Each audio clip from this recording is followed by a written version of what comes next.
Hello friends, कैसे हैं आप सारे लोग। सभी विद्यार्थियों को एक बार फिर से उत्कर्ष के ऑनलाइन प्लेटफॉर्म पर स्वागत है। जैसा कि पीछे हमारे आप थंबनेल में देख रहे होंगे कि अंतिम समय में एमसीक्यू कैसे लगाएं, एक 10 मिनट का स्ट्रेटजी वीडियो आपके लिए मैंने बनाया है और बीच बीच में उत्कर्ष के सभी शिक्षक अपना अपना अनुभव आप सभी लोगों के साथ साझा करते रहते हैं कि बहुत सारे मन में सवाल आप लोगों के विद्यार्थियों के उठते रहते हैं। बहुत सारे सवाल आप कमेंट के माध्यम से बताते भी हैं। बहुत सारे आपके सवाल शिक्षक स्वयं सोचते हैं कि इसमें विद्यार्थियों के मन में क्या चल रहा होगा और क्या चलना चाहिए, और एक एक बच्चों को, एक एक विद्यार्थी को जवाब देना उचित नहीं होगा। तो YouTube के माध्यम से हम लोग जब ऐसे प्रश्नों का उत्तर लेकर या समाधान लेकर के आपके बीच आते हैं तो निसंदेह रूप से ऑनलाइन के माध्यम से सभी बच्चों को एक मार्गदर्शन मिल जाता है। तो बहुत सारे ऐसी कुंठाएं अंतिम समय में होती हैं, और जैसा कि आज का सेशन में मैंने टाइटल रखा है कि अंतिम समय में एमसीक्यू कैसे लगाएं, मल्टीपल चॉइस क्वेश्चन कैसे लगाएं। क्योंकि जब एग्जाम का अंतिम दौर होता है तो हम प्रीवियस ईयर क्वेश्चन लगाते रहते हैं, हम घटना चक्र सॉल्व करते रहते हैं, हम टेस्ट सीरीज देते रहते हैं, हम क्वेश्चन सॉल्व करते हैं और हमें हर तरफ से ये मार्गदर्शन मिलता है कि अंतिम समय में अधिक से अधिक क्वेश्चन लगाएं, अधिक से अधिक प्रीवियस ईयर क्वेश्चन सॉल्व करें, एमसीक्यूज लगाएं। तो सवाल ये उठता है, लगाए कैसे? लगा तो सब रहे, कैसे लगाएं कि उसका मैक्सिमम आउटपुट हमें मिल पाए और उससे हमारा ज़्यादा से ज़्यादा टॉपिक कवर हो पाए और उससे हमारी कमांड उस सेगमेंट पर बन पाए और उसका लाभ हमें परीक्षा में मिल पाए। उद्देश्य यही। तो उद्देश्य की पूर्ति के लिए हमारा तरीका कैसा हो, इसे हमें जानना है। तो 10 मिनट का एक सेशन है ये। तो मैं एक प्रश्न लूंगा, उस प्रश्न के माध्यम से आपको समझाने का प्रयास करूंगा, तो बातें आपको समझ में आएंगी। जैसे एग्जाम्पल के तौर पर आपके एग्जामिनेशन में एक सवाल आ गया कि निम्नलिखित कथनों पर विचार कीजिए। मैं बता रहा हूं कि एक क्वेश्चन वाली ये आप लगा रहे हैं, निम्नलिखित कथनों पर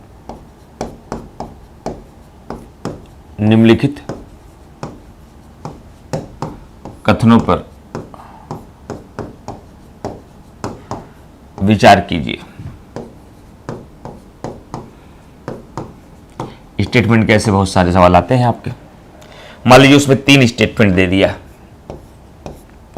पहला कह दिया अध्यादेश संसद के अध्यादेश या ऐसे जब संसद के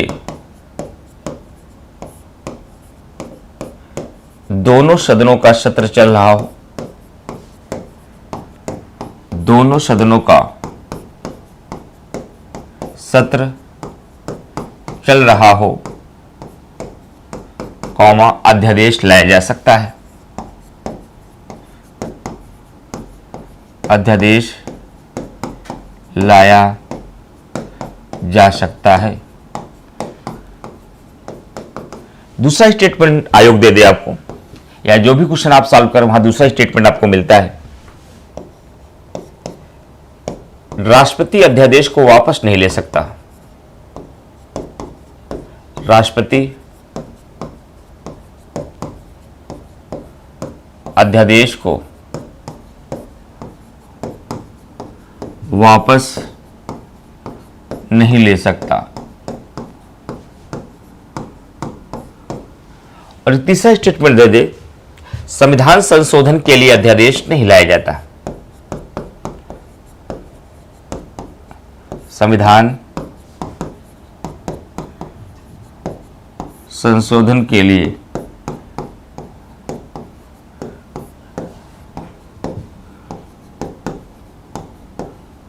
अध्यादेश नहीं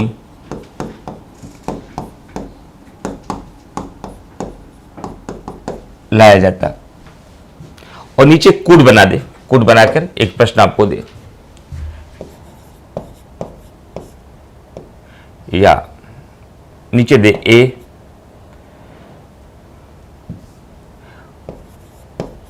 उपरोक्त में से सत्य कथन का चयन करिए। सत्य कथन का चयन कीजिए। अब नीचे आपको विकल्प मिले, ए केवल 1 और 2 बी केवल 2 और 3, केवल 2 और 3, सी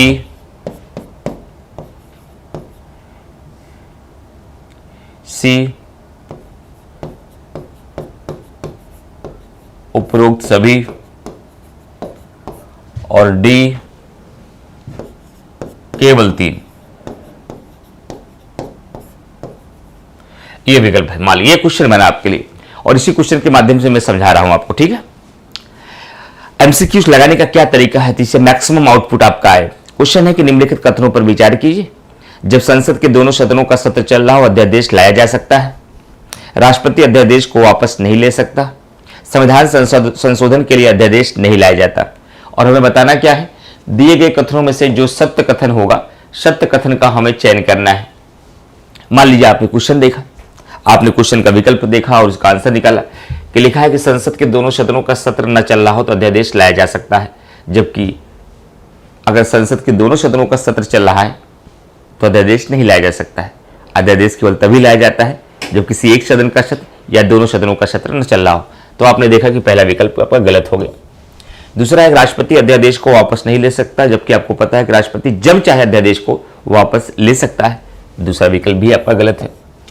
संविधान संशोधन के लिए अध्यादेश नहीं लाया जा सकता, ये बात बिल्कुल सही है कि संविधान संशोधन के लिए अध्यादेश नहीं लाया जा सकता। तीसरा सही है। और बताना क्या है, कौन सही है, तो केवल 3 सही है, तो आंसर डी हो गया। तो हम लोग विद्यार्थी अमूमन क्या करते हैं कि इसका जब आंसर लगाते हैं तो बस इस तरीके से देख लिया, पहला दूसरा गलत, तीसरा सही हो गया। बहुत किया, अच्छे से किया तो 2 स्टेटमेंट याद कर लिया कि पहला स्टेटमेंट आपका गलत था, दूसरा गलत था, तीसरा सही हो गया। अगर ऐसा करते तो बिल्कुल गलत है।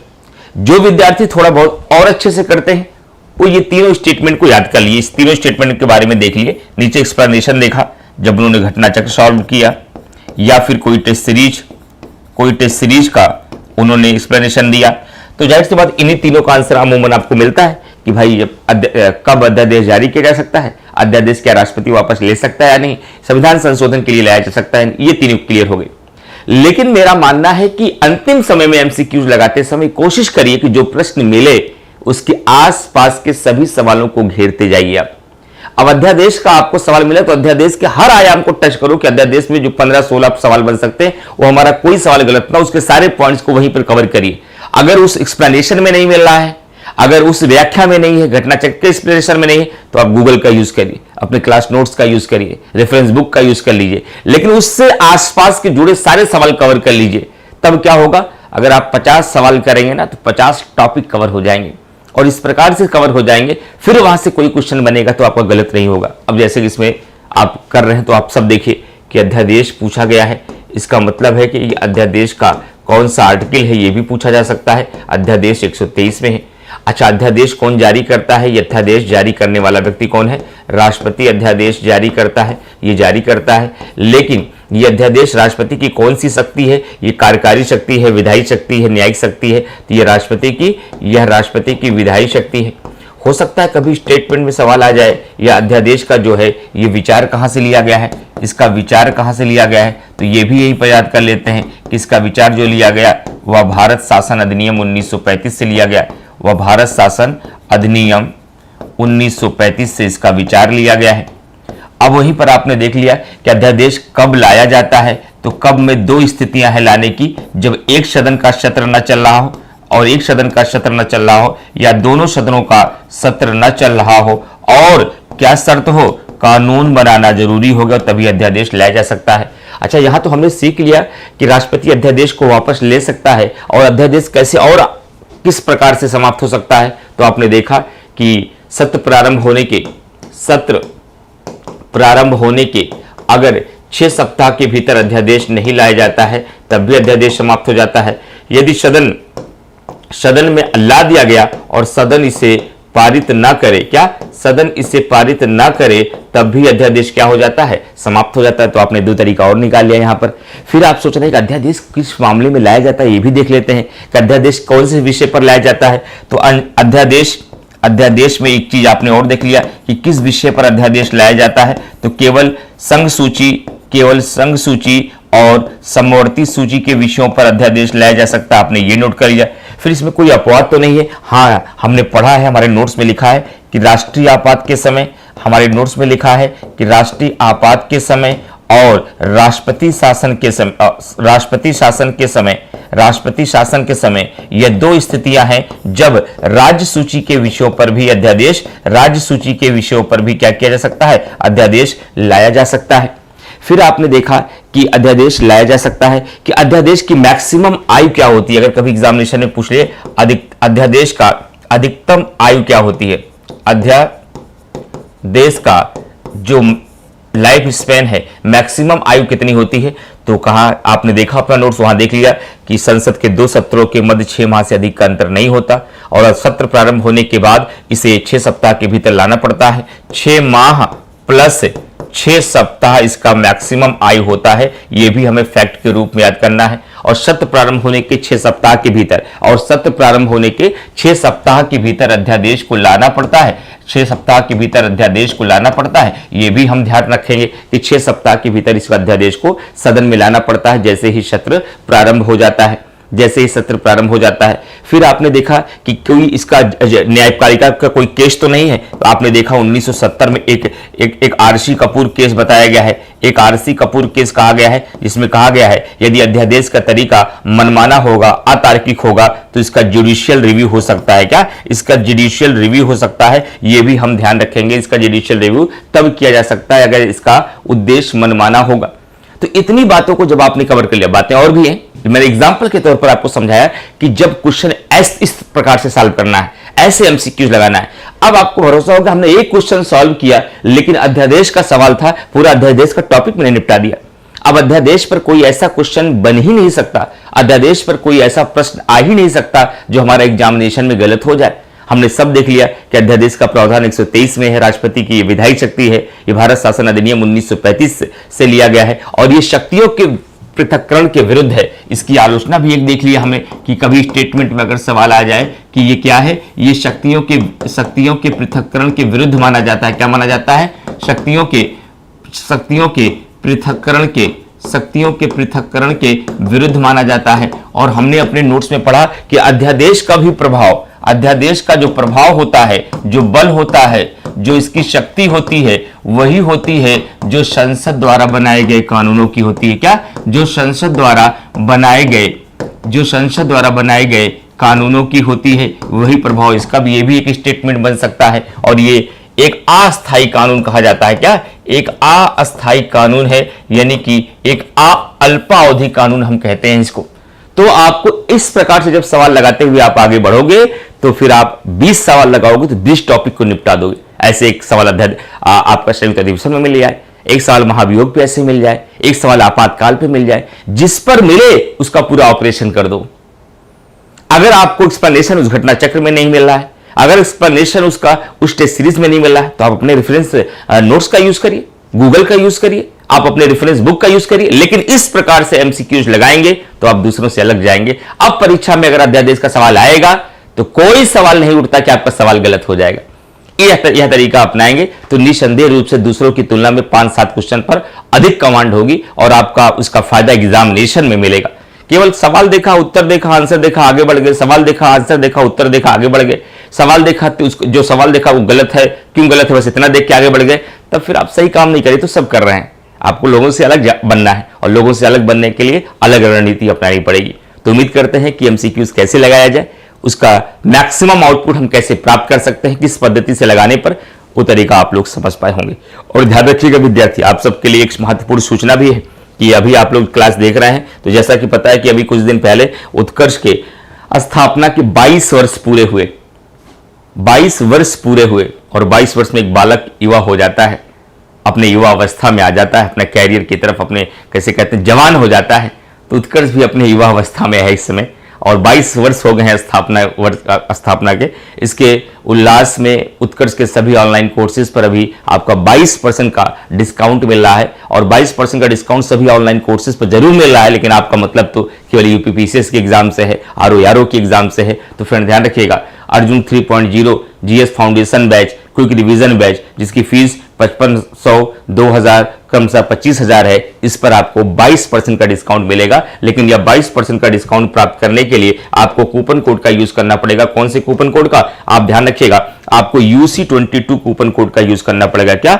UC22 कूपन कोड का यूज करना पड़ेगा, तो 22% का डिस्काउंट मिलेगा। लेकिन यह ऑफर कब तक है? यह ऑफर केवल 16 सितंबर को है। 16 सितंबर को समाप्त हो जाएगा। 16 सितंबर तक को उत्कर्ष के किसी भी ऑनलाइन कोर्सेज पर जो फीस वहां पर शो हो रही है उसका 22% का आपको डिस्काउंट मिलेगा। कितना? 22% का डिस्काउंट मिलेगा। तो इसका आप लोग लाभ ले सकते हैं। और साथ ही साथ यूपी स्पेशल का जो हमारा इंडिविजुअल बैच आ रहा है, जो हमारा यूपी स्पेशल का जो इंडिविजुअल बैच आ रहा है, इस इंडिविजुअल बैच की जो फीस 499 रुपए रखी गई थी, इस 499 में भी 22% का डिस्काउंट मिल रहा है। तो जाहिर सी बात है कि 30 घंटे साथ बिताएंगे ही, और साथ बिताएंगे तो हम लोग ऐसे ही टाइम पास तो करेंगे नहीं। पूरा यूपी स्पेशल पढ़ेंगे, 1 साल का करंट पढ़ेंगे, पूरा प्रीवियस ईयर क्वेश्चन लगाएंगे, उत्तर प्रदेश की जनगणना पढ़ेंगे। इतना सब कुछ पढ़ने का अवसर है आपको इस सेशन में। तो आप लोग यूपी स्पेशल की क्लास से जरूर जुड़िए, और निसंदेह रूप से इस इंडिविजुअल क्लास में के बाद आपकी यूपी स्पेशल में एक बेहतर पकड़ बन जाएगी। इन सब के अलावा अर्जुन बैच से लेकर समान अध्ययन या किसी अन्य बैचेस में भी आपको यह 22% का डिस्काउंट मिलेगा। तो आज के सेशन में इतना ही, और उम्मीद करते हैं कि अंतिम समय पर एमसीक्यूज कैसे लगाएं इसका पूरा मतलब आप समझ गए होंगे, और इसका प्रयोग अब आने वाले समय में आप करेंगे ताकि परीक्षा में इसका आपको बेहतर लाभ मिले। धन्यवाद।